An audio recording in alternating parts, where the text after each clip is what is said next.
여러분, 오늘 말씀은 복 있는 사람에 대해서 은혜를 나누려고 합니다.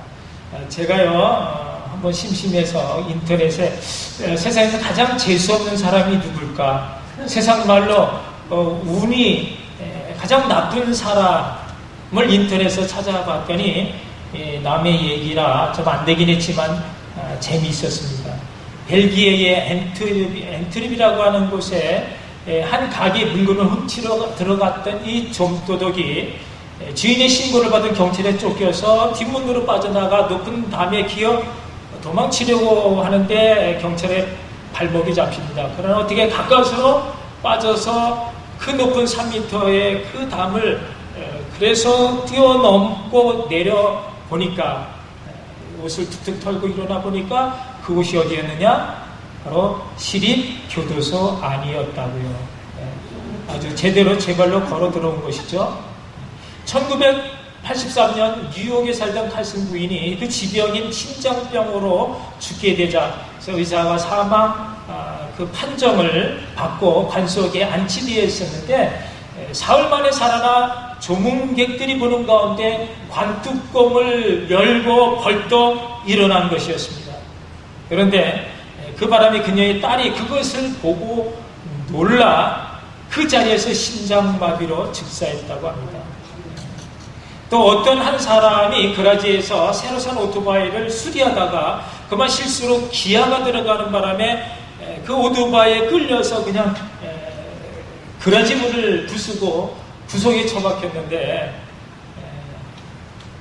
아주 피를 많이 흘리게 되었습니다. 그 소리를 들은 아이가 놀래 나와서 보니까 그렇게 오토바이가 처박히고 남편이 피를 흘리고 있는 것을 보았습니다. 자, 빨리 911에 전화해서 남편을 응급실로 보내고 자기는 그 부서진 그런 파편들과 그 쓰러진 오토바이를 치웠습니다. 그리고 바닥에 흥건하게 보여있는 이 개솔린 가스를 종이 타월로 닦아가지고 변기통에 넣었습니다. 그런데 다행히 남편이 크게 다친 게 아니고 뭐 찰과상 정도 치료받고 바로 집으로 돌아왔습니다.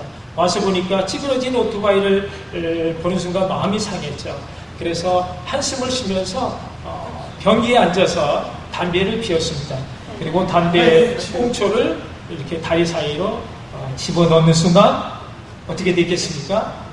펑 하면서 점프를 해야 했고 엉덩이가 거슬린 채 다시 911 응급실로 가야만 했습니다. 여러분, 우리가 살아가면서 이런 일이 없어야 되는데 이런 일들이 종종 일어납니다. 우리가 아무리 조심하고 또 경계를 한다 하더라도 피할 수 없는 불행한 일들이 일어나는 것이 그것이 세상사 인간사입니다. 여러분, 달리는 버스가 고가도로를 넘어가다가 뒤집히는 바람에 그 안에 탄 승객들이 전부 다 죽고 말았습니다. 그 가운데 누가 가장 억울한 사람이겠는가? 보니까 첫째, 결혼식을 하루 앞둔 예비 신랑이 그 총각이 하필이면 그 버스를 탔습니다. 얼마나 억울합니까? 두 번째는 어떤 사람이 전 정거장에서 내려야 하는데 졸다가 그만 한 정거장 더 가는 바람에 죽고 말았습니다. 억울하죠? 세 번째, 버스가 이미 문을 닫고 출발하는데 악착같이 달려가지고 버스를 막 두드리면서 태워달라고 해서 문을 열어 태웠더니 죽었습니다. 또 억울하죠? 또 어떤 사람은 60번 버스를 타야 되는데 그만 착각해가지고 96번을 잘못 보고 타는 바람에 또 죽었습니다. 얼마나 억울하겠습니까? 서양 사람들은요, 이렇게 안전 그런 운이 없는 일들이 계속 일어날 때 이것을 머피의 법칙이라고 말합니다. 어떤 사람은요, 세차를 하기만 하면 비가 오는 사람이 있어요. 또 이쪽에서 빈택시를 기다리면요, 빈택시가 건너편으로만 계속 오는 거예요. 그리고 건너가서 빈택시를 타려고 하면 그때 건너자마자 이쪽에 빈택시가 오는 거예요. 이런 사람도 있고요. 또 다이어트를 시작하기만 하면 이상하게 좋은 일, 맛있는 거 먹을 일들이 계속 생기는 겁니다. 그러나 반면에 반대의 경우도 있습니다. 이것을 셀리의 법칙이라고 합니다. 하는 일마다 기가 막히게 척척 들어 맞아가는 것입니다. 그러면 학생이 별로 공부를 안 했는데 시험 보기 전 10분 전에 책을 본 거기서 시험이 다 출제가 되었습니다. 얼마나 신나겠습니까? 우리가 어떤 경우에는요, 사거리 들어서기만 하면 저절로 신호가 바뀌어가지고 논스톱으로 그냥 쫙 갈 때 아주 기분 좋죠. 또 우산을 들고 나가기만 하면 비가 오고 우산 없이 나들이 채비를 하면 하늘이 맑게 개일 때도 있습니다. 정말 운 좋은 사람들이 있습니다. 커피 마시러 들어가면 그때 새 커피를 데리고 있고요. 통닭 사러 들어가면 때 맞춰서 새 기름으로 바꾸어서 튀기는 바람에 아주 프레시한 그런 통닭을 먹게 해줍니다. 성경은요, 이런 사람들을 가리켜 운 좋은 사람이라고 말하지 않고 복 있는 사람이라고 말합니다.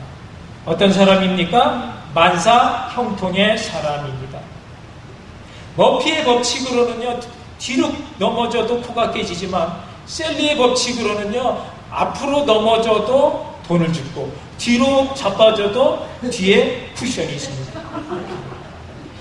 어떤 사람은요, 이 머피 법칙에서 헤어나지 못한 그런 불행한 삶을 삽니다. 근데 어떤 사람은요, 하는 일마다 기가 막히게 잘 풀려나가는 셀리의 법칙으로 삽니다. 아멘, 아멘. 어떤 사람은 그렇게 살지인데 여러분의 삶은 어떤 삶입니까? 지금 여러분은 어떤 삶을 살고 있습니까? 또 그렇다면 우리가 어떤 삶을 살아야 하겠습니까? 매 모든 일들이 원하는 대로 잘 풀리는 만사 형통의 복을 사시기를 축복합니다. 우리가 기왕에 예수 믿는 것 그냥 하루하루 힘에 겹도록 찌들린 채 그렇게 간신히 살아가는 것이 아니라 예수 능력을 힘입고 우리가 넉넉히 복을 받고 세상을 이기면서 다스리고 통치하는 멋진 삶을 살아야 되지 않겠습니까? 오늘 그것을 우리는 복 있는 사람 우리에게 주시는 말씀인 것입니다. 제가요 몇 해 전에 한국 나가 보니까 저와 함께 신앙생활했던 친구 집사님이 있었는데 가보니까 너무너무 잘 살고 있었어요. 하는 일마다 복을 받는 것입니다. 한 20년 전에 그 친구가요, 잠실에 있는 올림픽공원 앞에 그 카센터, 바디샵, 자동차 수리점을 하고 있었어요. 돈이 없다 보니까, 그런데 어떻게 돈 많은 사람을 만나서 동업을 하면서, 그러면서 월급 사장으로 아주 열심히 일을 했습니다. 그런데 불과 몇 년 되지 않아서 참으로 놀라운 하나님의 은혜와 섭리 가운데 그 친구가 그 금싸라기 땅에 그 건물을 살 수가 있었습니다. 이 친구가 삼성 자동차 A수번을 따내가지고 독점 수리점을 하면서 아주 번창해 가고 있었습니다. 제가 가니까 미국에서 고생하는 줄 알고 아주 비싸고 좋은 맛있는 그런 집으로 데리고 다니면서 밥을 사주더라고요.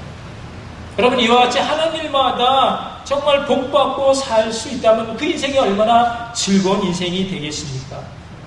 그러나 우리가 착각하지 말아야 될 것은 성경이 말하는 하나님 말씀하시는 복 있는 사람은 이와 같이 그냥 세상에 돈이 많고 또 세상에 권력 또 명예가 상당하고 건강하고 친구가 많고 즐길거리가 많고 그런 것을 복 있는 사람이라고 하지 않습니다. 이 친구가요, 돈만 많다고 복 받은 것이 아닌 것입니다. 중요한 것은요, 이 친구가 돈을 많이 벌었음에도 불구하고 얄밉게도 신앙과 믿음이 더 좋아진 것입니다. 돈이 별로 없을 때보다 지금 더 제대로 된 신앙생활을 하고 있습니다. 이 친구가 확실히 아는 것은 이 돈이 바로 하나님으로부터 온 돈이고, 그래서 이 돈은 하나님이 기뻐하시는 일로 써야 한다는 사실을 알고 있는 것입니다. 그렇듯 우리가 하나님과의 관계가 어떠한가가 바로 이 복된 삶의 중요한 열쇠가 된다라는 것입니다. 이 친구는요, 사업하는 것이 본업이 아니고 선교하고 구제하는 것이 본업이 되었습니다. 이 본업을 위해서 사업을 하는 겁니다. 하나님이요, 복을 주실 때 어떤 사람은 그 복의 맨 끝에 가 서 있습니다. 자신이 복의 종착점이 되는 겁니다. 그러면요, 계속해서 하나님께 쓰임을 받을 수 없습니다. 이 친구가 복된 것은요, 하나님이 주시는 그 복의 끝에 서 있지 않고 그 중간에 서 있기 때문입니다. 복의 통로가 되어지는 것입니다. 주신 복을 나누어 주는 것입니다. 누가 이 복을 필요로 하는지 항상 살피며 기도하고, 그래서 정말 필요한 곳에 적절하게 이 복을 실어 나르는 그런 일을 하느라고 아주 분주하게 삽니다. 그래서 그 인생이 복된 것입니다. 사랑하는 성도 여러분, 여러분 같으면 하나님이 여기 이만큼 복이 있다, 이것을 네가 가질래? 아니면 네가 가져다가 내 주변에 어려운 사람에게 나눠줄래? 하고 한다면 여러분은 어떻게 하시겠습니까? 누구나 다 내가 가지고 싶죠. 그것을 남에게 주는 것이 얼마나 아깝습니까? 그러나 복이 있는 사람은 어떤 사람이냐? 그 복을 나누어 줄 아는 사람입니다. 오늘 우리가 읽은 본문에 두 종류의 사람이 나옵니다. 하나는 복 있는 사람이고 하나는 악인입니다. 어떻게 다릅니까? 악인은요, 자기밖에 모릅니다. 자기 행복만을 추구합니다. 남이 어떻게 되든 상관없이 나만 잘 살면 됩니다. 그러나 복 있는 사람은요, 남을 먼저 생각합니다. 악인들은 서로 자기 것을 먼저 챙기려고 싸우다가 서로 망하게 되지만, 복 있는 사람은 서로 남을 위해 살다가 서로 더불어 함께 잘 살게 됩니다. 여러분 들어봤겠지만 어떤 아주머니가 살다 보니까 동네 옆에 그 이웃 사람과 보이지 않는 그런 경쟁심을 갖게 되었습니다. 자기가 세탁기를 사면 그 옆집에서도 세탁기 새거가 들어가게 되고요. 자기가 새 자동차를 사니까 옆집에서도 언제 자동차를 새거로 바꿉니다. 서로 누가 잘 사는가 질세라, 그런 공연한 신경전을 벌이면서 경쟁을 하고 있습니다. 그런데 하루는 이 아주머니 앞에 천사가 나타나서 내가 너에게 한 가지 소원을 들어주겠다. 무엇이든지 말아라. 다 들어주겠다. 그런데 한 가지는 너에게 주는 것 2배로 내 이웃 사람에게 줄 것이다. 처음엔 좋았지만 나중 얘기를 듣고 고민을 많이 합니다. 자기가 가고 싶은 게 너무 많은데, 그런데 함부로 말할 수가 없습니다. 나보다 2배 좋은 곳을 2배 갖게 되는 그 이웃을 생각하니까 배가 아파서 함부로 말할 수가 없습니다. 그래서 결국 생각해낸 것이 뭔지 아시죠? 내 눈을 하나 뽑아주세요. 그러면 옆집 아주머니 어떻게 됩니까? 장님이 되겠죠. 네, 섬뜩한 얘기지만요. 여러분, 이런 마음들이 우리에게 다 있다라는 거예요. 우리가 마음의 문을 열고 조용히 들여다보면요, 이런 아주머니와 같은 그런 시선과 못된 그런 죄성이 한쪽 가득 채워져 있다라는 것입니다. 사람으로서는 도무지 어떻게 할 수 없는 그런 타락한 죄성이 있는 것입니다. 여러분, 누가 복 있는 사람입니까? 이 죄성이 처리된 사람입니다. 어떻게 처리됩니까? 주 예수를 믿음으로 하나님의 생명을 받는 것입니다. 누가 악인입니까? 이 죄성이 아직 처리되지 않는, 믿지 않는 사람들입니다. 하나님의 아들이신 예수님께서 이 땅에 오셔서 자신을 돌보지 않고 우리 모든 죄인들을 위해 십자가를 지셨습니다.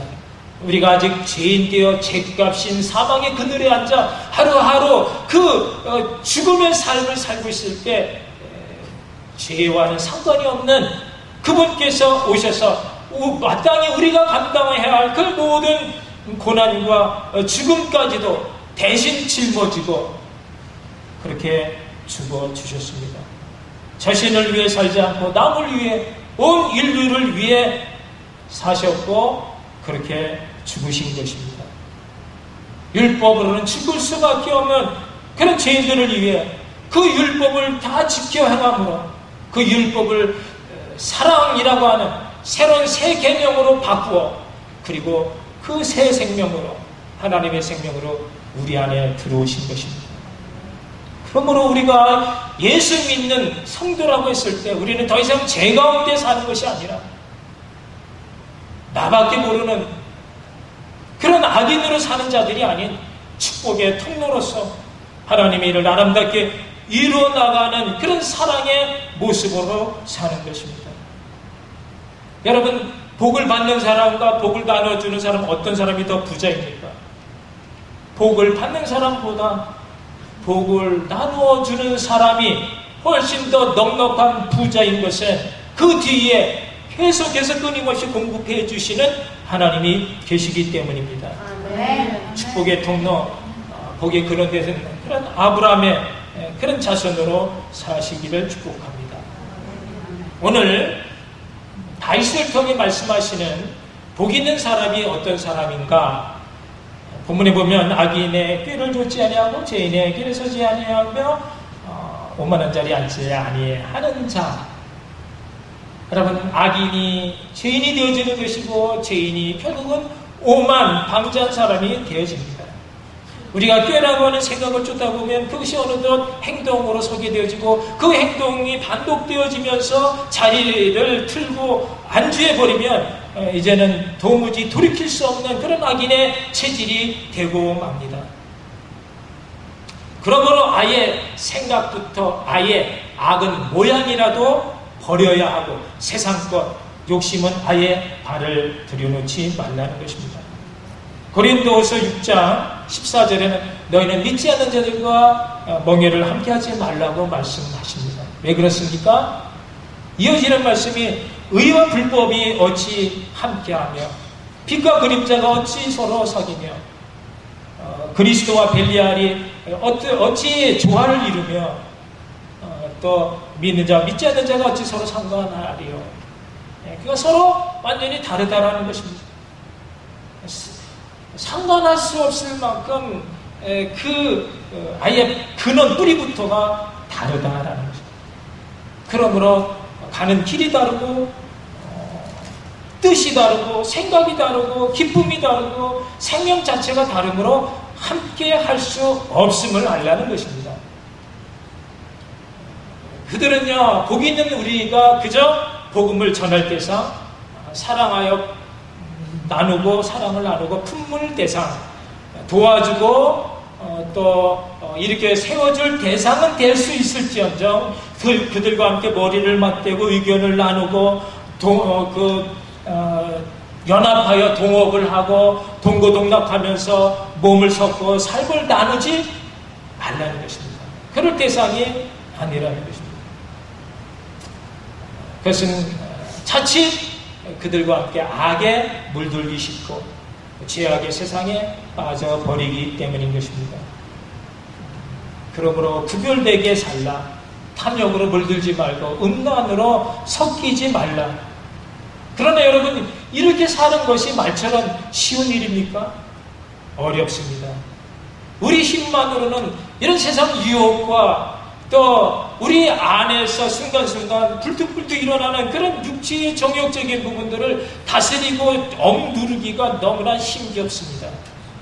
어떻게 해야 합니까? 그래서 오늘 본문 2절 우리에게 주십니다. 오직 여호와의 율법을 즐거워하여 그 율법을 주야로 묵상하는 자로다. 아멘, 아멘. 하나님 말씀을 사모하며 마음에 품고 살라는 것입니다. 그러면 어떻게 된다고요? 이 모든 유혹에서 이길 수 있고 구별된 삶을 살고 탐욕과 쾌락의 유혹에 넘어가지 않습니다. 말씀이 우리로 하나님의 자녀여 백성으로서의 그런 삶을 살 수 있도록 힘과 능력을 주십니다. 할렐루야. 그래서 성도가 말씀으로 사는 것이 너무나 중요합니다. 그렇다면 여러분, 어떻게 이 말씀이 우리에게 능력이 될 수 있는가 말입니다. 그것은 이 말씀이 우리 영의 양식이 되기 때문이고 이 말씀이 바로 살아계신 하나님이 되시기 때문인 것입니다. 여러분은 율법 하나님의 말씀을 즐거워하십니까? 그리고 그 율법 하나님의 말씀을 늘 묵상함으로 심령에 담고 살아가시는가? 우리가 영의 사람이라면 당연히 그 양식을 즐거워해야 되고 그것을 먹음으로 새 힘을 얻을 수 있어야 합니다. 그래야 말씀이 곧 능력이 되는 것입니다. 요한복음 1장 1절에는 태초에 말씀이 계시니라 이 말씀이 하나님과 함께 계셨으니 이 말씀이 곧 하나님이시라 그렇습니다. 이 말씀이 바로 하나님, 예수님이십니다. 그래서 우리가 말씀을 묵상할수록 우리 안에 누가 계십니까? 주님이 계십니다. 우리 존재의 근원이요 우리에게 계속 부어주시는 그 복의 주인이 되십니다. 이렇게 말씀을 즐거워 주여로 묵상하게 될 때 주님이 우리 안에 임마누엘로 영원히 함께 하시는 줄 믿으시기 바랍니다. 아멘. 우리 안에 예수님이 사시는 것입니다. 복된 사람은 어떤 사람인가? 주님과 함께 하는 사람, 우리 안에 주님이 계시는 사람이 복된 사람입니다. 이것을 오늘 본문은 3절에서 이렇게 비유하고 있습니다. 저는 시냇가에 심은 나무가 시절을 쫓아 과실을 맺고 그 잎사귀가 마르지 아니함 같으니 그 행사가 다 형통하리로다. 시냇가에 심은 나무라는 것입니다. 복 있는 사람은 시냇가에 심은 나무처럼 그렇게 시절을 쫓아 과실을 맺고 그리고 그 잎사귀가 마르지 않습니다. 바람이 불거나 가뭄이 들거나 북극사람이 몰아친다 하더라도 요동하지 않습니다. 왜 그렇습니까? 이미 그 나무의 뿌리가 깊이 그렇게 든든하게 내려져 있기 때문입니다. 그 뿌리가 어디에 닿아 있습니까? 시원한 그 생수 물줄기에 닿아 있습니다. 언제나 푸르를 수 있습니다. 그 행사가 다 형통케 되는 겁니다.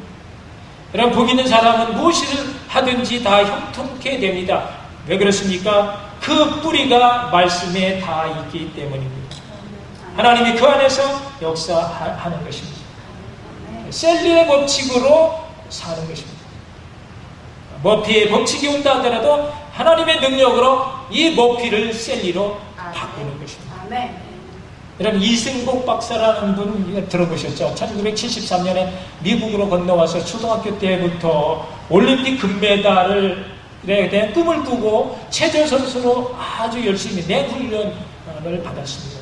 그런데 불행하게도 고등학교 때 높은 철봉에 운동하다가 그만 잘못해가지고 떨어져서 전신 마비 불구자가 되었습니다.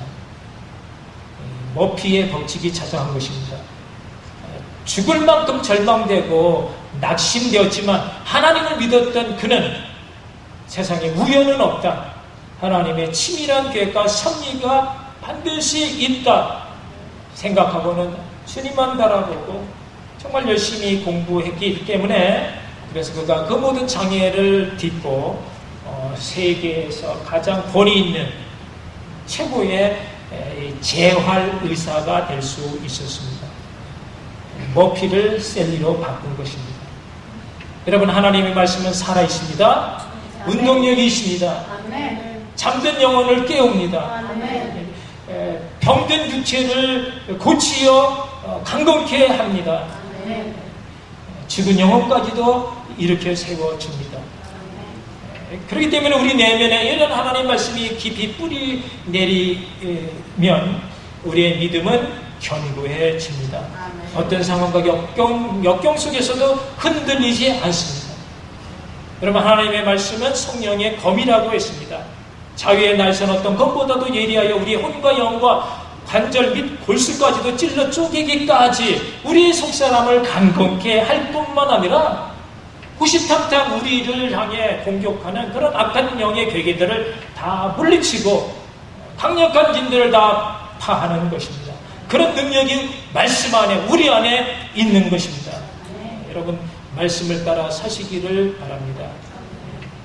그러나 예수 믿지 않는 악인들은 어떻다고요? 바람에 나는 겨와 같다라고 했습니다. 정함이 없이 이게 좋다면 우르르, 저게 좋다면 저리로 우르르 몰려다니는 것은 그들은 그 어떤 곳에도 만족감을 찾지 못하기 때문인 것입니다. 그러나 예수 믿는 사람은요, 말씀대로 삽니다. 정함이 있습니다. 초막이나 궁궐이나 주님 계신 것이 그 어디나 하늘나라 천국인 것입니다. 사랑하는 성도 여러분, 형통된 삶을 사십시다. 어떻게 해요? 축복의 통로가 되는 겁니다. 어떻게 해요? 하나님의 말씀을 사모하고 말씀에 순종하며 말씀에 뿌리를 내려 사시사철 잎사귀가 마르지 않고 시절을 쫓아 과실을 내는 것입니다. 아멘. 너희가 내 안에 있고 내 말이 너 안에 있으면 무엇이든지 원하는 대로 구하라. 그리하면 이루리라 말씀하셨습니다. 아멘. 말씀 안에 살 때 무엇이든지 원하는 대로 구하라. 형통된 삶을 산다라는 것입니다. 아멘. 거기 있는 사람이 누굽니까? 주님과 함께하는 저와 여러분입니다. 아멘. 그 말씀으로 주님으로 충만한 은혜의 사람들 다 되시기를 주님의 이름으로 축원합니다. 아멘. 오늘 주신 말씀 우리 다시 한번 새겨보면서 내 안에 이런 주님이 계시는지, 이런 말씀이 있는지, 나는 지금까지 어떻게 살았는가, 여러 가지 어려운 환경 속에 얼마가 불평 가운데 운이 없다, 재수가 없다 이렇게 탓하며 살지는 않았는가, 내가 정말 믿음이 있다면 그 모든 모피의 법칙까지도 셀리의 법칙으로 바꾸어내는 하나님의 능력이 내 안에 정말 자리하고 있는지 다시 한번 점검하면서 그 은혜의 주님 붙들고 살 수 있도록 주님 나에게 다시 한번 은혜를 주시고 말씀을 주시고 힘을 주시옵소서 기도하시겠습니다. 사랑해 주님 은혜를 감사합니다. 말씀 우리에게 신뢰하옵소서. 주님으로 말미암아 우리 악한 세상 것을 죄떡으로 빠져드는 삶 오직 주님의 은혜 기쁨과 만족으로 주님과 함께 더불어 살 수 있도록 우리가 하나님의 축복을 역사를 주시옵소서. 하나님 신뢰하옵소서.